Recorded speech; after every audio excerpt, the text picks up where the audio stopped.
അസ്സലാമു അലൈക്കും. Welcome back to Visal media. ഞാൻ ഫക്രുദ്ദീൻ ബന്താവൂർ. ഇന്ന് മലപ്പുറം ചോക്കാട് ടി കെ കോളനിയിൽ കൊട്ടുങ്ങൽ എന്ന് പറയുന്നൊരു സ്ഥലത്ത് 25 വയസ്സുള്ളൊരു യുവാവ് കുളിക്കാനിറങ്ങിയിട്ട് ഒഴുക്കിൽ പെട്ടിട്ട് കല്ലിൻ്റെ ഇടയിൽ കുടുങ്ങിയതിനെ തുടർന്നിട്ട് മരണപ്പെട്ടു എന്നൊരു വാർത്ത കേട്ടു. സർത്താജ് എന്ന് പേരുള്ള ഒരാളാണ്. പ്രവാസിയാണ്, ആൾ ലീവിന് നാട്ടിൽ വന്ന ഒരാളാണ്. അപ്പോൾ ഇന്ന് വ്യാഴാഴ്ചയാണല്ലോ. ഒരു ഉച്ചക്ക് 1:30 മണിക്കാണ് സംഭവം ഉണ്ടായത്. വളരെ മനോഹരമായിട്ട് വെള്ളം ഒഴുകുന്ന ഒരു സ്ഥലമാണ്. അപ്പോൾ ആ സ്ഥലത്ത് കുളിക്കാൻ ഇറങ്ങിയതാണ് ആൾ. അങ്ങനെ പൊടുന്നനെ ഒഴുക്കിൽപ്പെട്ടിട്ട് ഇയാൾ അവിടുത്തെ ഒരു കല്ലിൻ്റെ ഇടയിൽ കുടുങ്ങി. അത് വെള്ളത്തിൻ്റെ അടിയിലായതുകൊണ്ട് പുറത്തേക്ക് വരാൻ കഴിഞ്ഞില്ല. ഒരു മുക്കാൽ മണിക്കൂറൊക്കെ കഴിഞ്ഞിട്ടാണ് ആളുകൾ ഇവനെ രക്ഷപ്പെടുത്തുന്നത്. ഏതായാലും ഒരു ശരാശരി ഒരു വെള്ളത്തിൻ്റെ അടിയിൽ നമുക്ക് 3 മിനിറ്റിൽ താഴെ പോലും നിൽക്കാൻ പറ്റില്ല. ഇന്ന് കേൾക്കുന്നത് ആ ഒരു യുവാവ് സർത്താജ് എന്ന പേരുള്ള അലിയുടെ മകൻ 25 വയസ്സുള്ള യുവാവ് മരണത്തിൽ കീഴടങ്ങി എന്നുള്ളതാണ്. ഇന്നാ ലില്ലാഹി വ ഇന്നാ ഇലൈഹി റാജിഊൻ. അള്ളാഹു ആ യുവാവിന് മഗ്ഫിറത്തും റഹ്മത്തും ഒക്കെ അള്ളാഹു പ്രദാനം ചെയ്യട്ടെ. നമ്മുടെ വീഡിയോ കാണുന്ന ആളുകൾക്ക് ആ കുടുംബത്തെക്കുറിച്ച് കൂടുതൽ ഡീറ്റെയിൽ അറിയുന്ന ആളുകൾ ഉണ്ടെങ്കിൽ ഒന്ന് കമൻറ്റ് ചെയ്യണം. മലപ്പുറം ചോക്കാട് ഭാഗത്താണ്, കൊട്ടുങ്ങലിലാണ് ഈ സർത്താജിൻ്റെ വീട്. ഗൾഫിൽ എവിടെയാണെന്ന് നമുക്ക് വിവരമില്ല. അപ്പോൾ ആ ഒരു വിവരമാണ്, ആ ഒരു പ്രാർത്ഥിക്കാൻ വേണ്ടിയിട്ട് നമ്മളെല്ലാവരും ഇന്ന് വെള്ളിയാഴ്ച രാവാണ്. ഈ വെള്ളിയാഴ്ച രാവിലെ നമ്മുടെ പ്രാർത്ഥന അള്ളാഹു വേഗത്തിൽ സ്വീകരിക്കും. ഒരുപാട് സ്വലാത്തുകളും ദിക്റുകളും ഒക്കെ വർദ്ധിപ്പിക്കാൻ ഉതകുന്ന ഒരു സമയം കൂടിയാണ് ഈ ഒരു വെള്ളിയാഴ്ച രാവ്. അപ്പോൾ ആ ഒരു ദിവസത്തിൽ ഇപ്പോൾ നാളെ ഇൻഷാ അല്ലാഹ് ഉച്ചയ്ക്ക് മുമ്പായിട്ട് ഖബറടക്കൽ ഉണ്ടാകുന്നതാണ് നമ്മൾ പ്രതീക്ഷിക്കുന്നത്. അതുമായി ബന്ധപ്പെട്ട് കൂടുതൽ വിവരങ്ങൾ അറിയുന്ന ആളുകൾ ഇന്ന് കമൻറ്റ് ചെയ്യാം.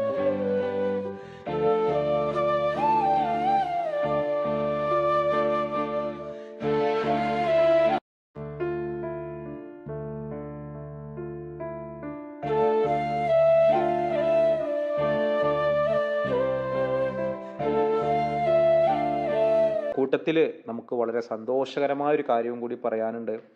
വയനാട് ദുരന്തവുമായിട്ട് ബന്ധപ്പെട്ട് നമുക്കറിയാം, സർക്കാർ 100-200 കോടി രൂപ ഒക്കെ പിരിച്ചു. പക്ഷേ ഏറ്റവും സന്തോഷം, മുസ്ലിം ലീഗ് പിരിച്ച കാശ് അവർ ഏത് രീതിയിലാണ് കൊടുക്കുക എന്ന് പ്രഖ്യാപിച്ചു എന്നുള്ളതാണ്. വയനാട് മുണ്ടക്കയിലെയും ചൂരൽമലയിലും ഒക്കെ ഉരുൾപൊട്ടൽ ദുരന്തബാധിതർക്ക് അടിയന്തര സഹായങ്ങൾ പ്രഖ്യാപിച്ചിട്ട് മുസ്ലിം ലീഗ് രംഗത്ത് വന്നു. അവർ 601 കുടുംബങ്ങൾക്ക് ഓരോ കുടുംബത്തിനും 15,000 രൂപ വീതവും, ഈ കടകളൊക്കെ പൂർണ്ണമായിട്ട് നഷ്ടപ്പെട്ട 40 വ്യാപാരികൾക്ക് 1,50,000 രൂപ വീതവും നൽകുന്നതാണ് ലീഗിൻ്റെ നേതാവ് സംസ്ഥാന പ്രസിഡന്റ് പാണക്കാട് സയ്യിദ് സാദിഖ് അലി ശിഹാബ് തങ്ങൾ പ്രഖ്യാപിച്ചത്. മാഷാ അല്ലാഹ്, ഒരു സംസ്ഥാന സർക്കാരിനെ പോലും തോൽപ്പിക്കുന്ന രീതിയിൽ ഒരു രാഷ്ട്രീയ പാർട്ടി ഇതുപോലെ ഒരു പ്രവർത്തനം നടത്തുന്നു എന്നുള്ളത് നമ്മൾ ഒരുപാട് അതിനോട് ശ്ലാഘനീയമായൊരു കാര്യമാണ്. നമ്മൾ എത്ര പ്രശംസിച്ചാലും മതി വരില്ല. പേഴ്സണലി എനിക്ക് താല്പര്യമില്ലാത്തൊരു പാർട്ടിയാണ് ലീഗ്. പക്ഷെ അവരുടെ ഈ ഒരു ജനക്ഷേമ പ്രവർത്തനങ്ങൾ, കാരുണ്യ പ്രവർത്തനങ്ങൾ നമുക്ക് ഒരിക്കലും തള്ളിക്കളയാൻ പറ്റില്ല. വളരെ വളരെ വളരെ പ്രശംസ അർഹിക്കുന്ന ഒരു കാര്യമാണ് മുസ്ലിം ലീഗിൻ്റെ ഭാഗത്തു നിന്നുണ്ടായത്. സർക്കാർ പോലും 10,000 രൂപ പ്രഖ്യാപിച്ചപ്പോഴാണ് 691 കുടുംബങ്ങൾക്ക് 15,000 രൂപ വീതം ഒരു രാഷ്ട്രീയ പാർട്ടി നൽകുമെന്ന് അറിയിച്ചിട്ടുള്ളത്. ഈ ദുരന്തബാധിതർക്ക് അടിയന്തര സഹായങ്ങൾ ആവശ്യമാണെന്ന് ബോധ്യപ്പെട്ട സാഹചര്യത്തിലാണ് അവർ പിരിച്ച തുകയിൽ നിന്ന് ഇത്തരത്തിൽ കൊടുക്കുന്നത് എന്നുള്ളതാണ് നേതാക്കന്മാർ പറയുന്നത്. വിദ്യാഭ്യാസ സഹായങ്ങളും ആവശ്യമെങ്കിൽ ചികിത്സക്കുള്ള സഹായങ്ങളും ഇവർ നൽകാമെന്നും വാഗ്ദാനം കൊടുത്തിട്ടുണ്ട്. ഇതിനായിട്ട് 1.5 കോടി രൂപയാണ് ലീഗ് അനുവദിക്കുക. ഇപ്പോൾ നാളെ മുതൽ, വെള്ളിയാഴ്ച മുതലാണ് ഈ സഹായങ്ങൾ നൽകി തുടങ്ങുക.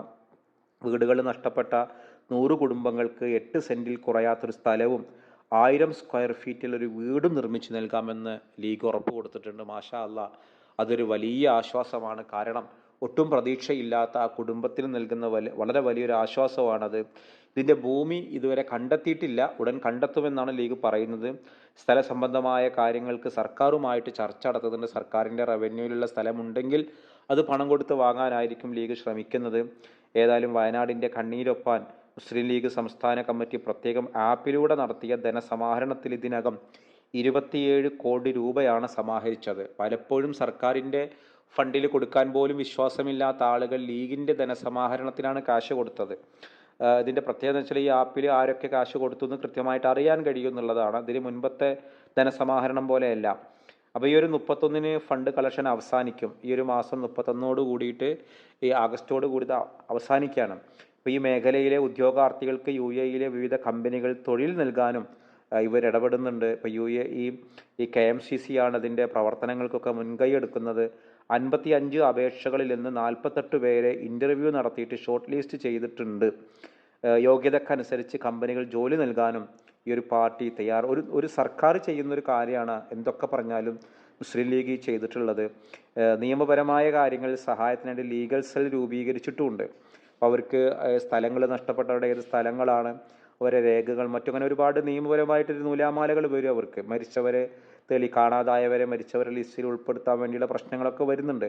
അപ്പോൾ അതിൻ്റെയൊക്കെ ഒരു ലോയേഴ്സ് ഫോറത്തിൻ്റെ നേതൃത്വത്തിൽ അവർക്ക് ഒരു ലീഗൽ സെല്ല് പോലും രൂപീകരിച്ചിട്ടുണ്ട്. ഈ പ്രവർത്തനങ്ങളൊക്കെ ഏകോപിപ്പിക്കാനായിട്ട് MLA മാരായ PK ബഷീറിൻ്റെ തീരത്തിലാണ് ഒരു സമിതിയൊക്കെ ഉണ്ടാക്കിയെടുത്തിട്ടുണ്ട്. ഏതായാലും വളരെ അഭിനന്ദനം അർഹിക്കുന്ന ഒരു പരിപാടിയാണ് നമ്മുടെ മുസ്ലിം ലീഗ് നടത്തിയിട്ടുള്ളത്. ഒരുപക്ഷെ നമ്മുടെ വീഡിയോ കാണുന്ന മുസ്ലിം ലീഗിൻ്റെ പ്രവർത്തകരും അനുഭാവികളുമൊക്കെ, ഞാൻ പേഴ്സണലി മുസ്ലിം ലീഗിനോട് താല്പര്യമില്ല എന്ന് പറഞ്ഞ ശേഷം അതിനോട് വിരോധമുള്ള ആളെ വെച്ചിട്ട് പറഞ്ഞതല്ല, ഞാൻ താല്പര്യപ്പെടുന്ന ഒരു രാഷ്ട്രീയ പാർട്ടിയല്ല എന്ന രീതിയിൽ പറഞ്ഞതാണ്. പക്ഷേ എന്ന് കരുതിയിട്ട് നമ്മൾ അവരെ ആക്ഷേപിക്കാനൊന്നും നമ്മൾ തയ്യാറല്ല. പക്ഷേ ഈ ഒരു വളരെ കാരുണ്യപരമായ പ്രവർത്തനത്തെ നമ്മളെങ്ങനെ അഭിനന്ദിച്ചാലും മതിയാവില്ല. ഇതിനു വേണ്ടി പ്രവർത്തിച്ച, ഇതിന് ധനസമാഹരണ നേതൃത്വം കൊടുത്ത എല്ലാ ആളുകൾക്കും അള്ളാഹു അർഹമായ പ്രതിഫലം നൽകട്ടെ.